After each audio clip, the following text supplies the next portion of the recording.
Oi, eu sou o Maxon. Hoje eu vou falar sobre Calêndula. Calêndula, jogo espanhol de uma produtora indie chamada Blooming Buds Studio, de Madrid, de 5 caras. Facilmente dá pra dizer que é um dos jogos mais esquisitos que eu já joguei. Se é que dá pra chamar isso de jogo, mas eu acho que tem que chamar de jogo, porque afinal de contas você interage com o que está acontecendo ali de alguma forma. Na real, acho que deveria ter um novo termo para isso, porque videogame, game, jogo, talvez não se aplique tão bem. O jogo se vende com a ideia de que ele não quer ser jogado. É um slogan do jogo.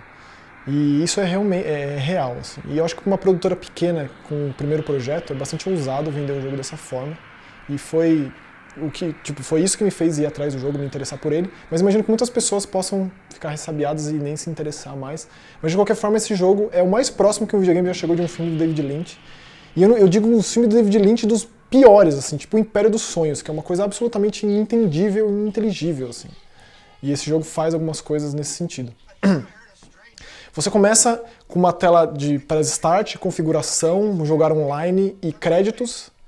E aí você, ok, vou jogar. Começa a jogar, new game, load game. Só que quando você começa a jogar, o jogo diz que não tem como começar a jogar. E isso já começa a... Bom, se você não sabe absolutamente nada do que se trata o jogo, isso já vai ser uma surpresa por si só. E quando você tenta dar um load game, você vai ver que também não é possível. E você é obrigado a voltar para a tela inicial e você vê que existe um olhinho ali embaixo. E quando você clica nele, ele te dá tipo uma dica do tipo... Fusse nas configurações ou alguma coisa assim. Mas é uma coisa sempre muito encriptada, assim, não é coisa direta, é uma coisa bizarra mesmo e meio que já gera esse sentimento de estranheza. E o fundo é vermelho com as letras pretas e tem esse triângulo de cabeça para baixo com esse C no meio. De qualquer forma, você vai mexendo nas configurações e você mexe na configuração de vídeo. Você percebe que já está otimizado para o seu PC, no caso, e quando você mexe lá, a imagem quebra. E isso automaticamente já te leva para uma outra tela, que é como se fosse umas raízes que se formam como um triângulo de cabeça para baixo e você se vê num corredor escuro com uns pilares, com umas formas geométricas rodando, e conforme você anda nesse corredor, imagens reais aparecem do tipo um ralo escorrendo uma substância viscosa, ou então uma espécie de uma carne crua, assim. E sempre te leva a algum lugar e te tira desse lugar. Você está indo nesse corredor, chegando em algum lugar e você é puxado para trás e você volta para a tela de pré-start. E essa tela já tem algumas coisas diferentes. E isso já é o suficiente para que você pense, tá, esse jogo não é qualquer coisa, certamente eu não vou chegar a lugar nenhum, então o que eu posso fazer além de fuçar nas configurações?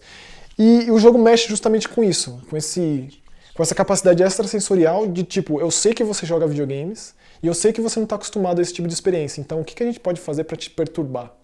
Para mim é bem claro que os caras pensaram nisso, e é interessante porque eu entrevistei um dos desenvolvedores, chamado Alex, um cara muito legal, e ele falou que ele não tem coragem de jogar jogos de terror tipo Silent Hill ou Outlast, e ele fez um jogo que ele fosse capaz de, pelo menos, bom, ficar envolvido com esse jogo por anos para fazer.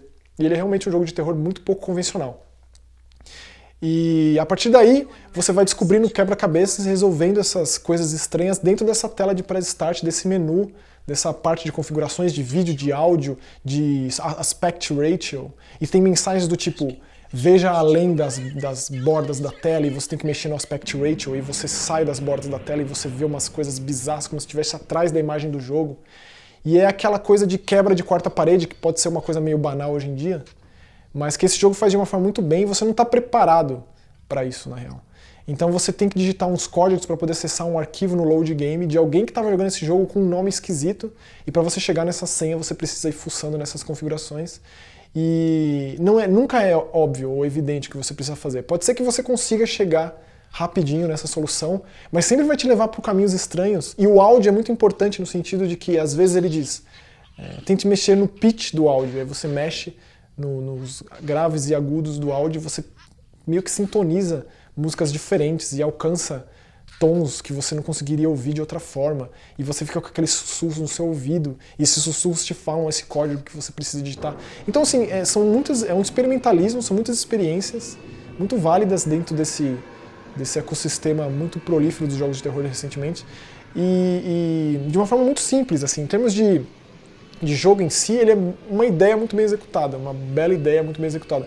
Um jogo que fez isso recentemente, que eu não explorei ele tanto ainda, mas certamente vou gravar um jogo sobre isso, um vídeo sobre isso, é o Pony Island.